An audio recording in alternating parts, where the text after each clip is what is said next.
আসসালামু আলাইকুম রহমতুল্লাহি ওয়া বারাকাতু। আজকে এসে পড়লাম বিকালের সন্ধ্যার নাস্তা নিয়ে। এগুলো একটাও সুস্বাস্থ্যকর খাদ্য না, কিন্তু কি করব, আমি আবার রুকে কষ্ট দিই না। আমার রু আবার যেটা বলে আমি আবার সেটা খাই, সেটা ভালো হোক আর খারাপ হোক। তবে অবশ্য আপনাদেরকে সাজেস্ট করবো না, কারণ এটা আগে বলেনি এগুলো কোনো স্বাস্থ্যকর খাদ্য না। এটা খাইবেন গ্যাস হইব, ভালো লাগবে না, খালি মুখের মজা লাগবে, আর কিছু না। হঠাৎ করে এটা খাইতে মন চাইলে একটু, আমি বললাম একটু ঘুরে গেড়াই খাই, তাই আসলে আনা হলে না। আর এখন তো আসলে ওই যে স্যুপ টুপ তো আগের মতো ইয়ের মতো বানাইতেই পারে না। আগে আমরা যে খাইতাম ওরকম ভাবে স্যুপ আসলে এখন আর রেডি করতে পারে না। এই একটা কিছু কিছু রেস্টুরেন্ট আছে যারা এখনো পুরান ইয়ে ধরে রাখছে, তারা বানাইতে পারে। এছাড়া অন্য কেউ এখন আর আগের মতো বানাইতে পারে না। আহ আহ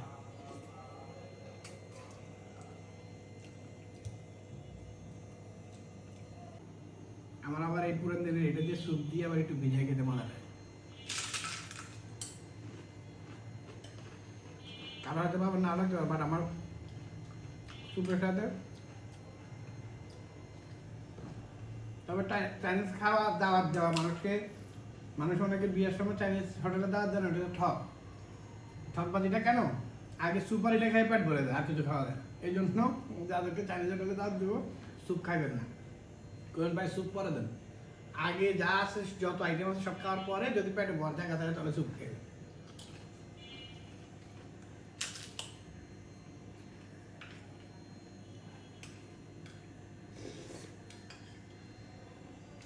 এই রেস্টুরেন্টটা এখন আসলে ভালো আছে, দেখেন কি সুন্দর মাশরুম টাশরুম সব মন মতো। টাকা একটু বেশি দিল। এই দেখেন রাইসটা কি সুন্দর ঝরঝরা, আর গ্রানও সেম আগের মতো। দেখছেন, এই আমরা পুরান দিনের যে জিনিসটা আসলে একটা জিনিস দেখাই, এই যে মুরগির কারি, এগুলো কিন্তু আর কারিগুলো হারাই গেছে আগের মতো। উপরে কেমন যেন একটা বেসন টেসন দিয়ে ইয়ে করে, মানে এরা মূলত আপনার পুরান ফ্লেভারটা এখন ধরে রাখছে। অন্যান্যগুলো নষ্ট করলে আর নষ্ট করে না।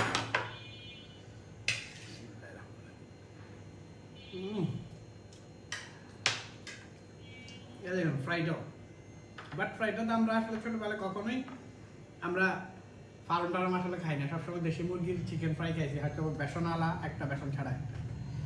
বাট এখন তো আসলে ককার ফার্ম ছাড়া তো কোনো উপায় নেই, তারপর অনেক মজা।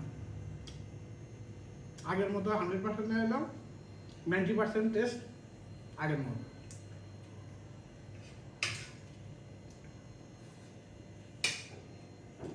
চাইনিজ খাই, যদি চাইনিজের স্বাদটা আগের মতো না পাই তাহলে কি আর হয় বলেন? কারণ এখনকার চাইনিজগুলো তো সব নর্মাল, কোনোটা গ্রান আসে না, কোনোটা আসে। এটার প্রত্যেকটা ইয়ার খুবই সুন্দর গ্রাম। এটা গ্রামীণ চাইনিজ, চাইনিজটার নাম গ্রামীণ চাইনিজ। আপনারা খাইলে বুঝতে পারবেন এখানে প্রচুর জিনিস আছে, মানে চাইনিজ হোটেলে যা যা দরকার সবগুলো আছে। খাওয়াটা আসলে মজা। এখন খাইলে যে এখানে আবার মিষ্টি আছে, মিষ্টির ভিডিও নিয়ে সেটা খায়, তারপর আসতেছে। আসসালামু আলাইকুম রহমতুল্লাহি ওয়া বারাকাতুহু।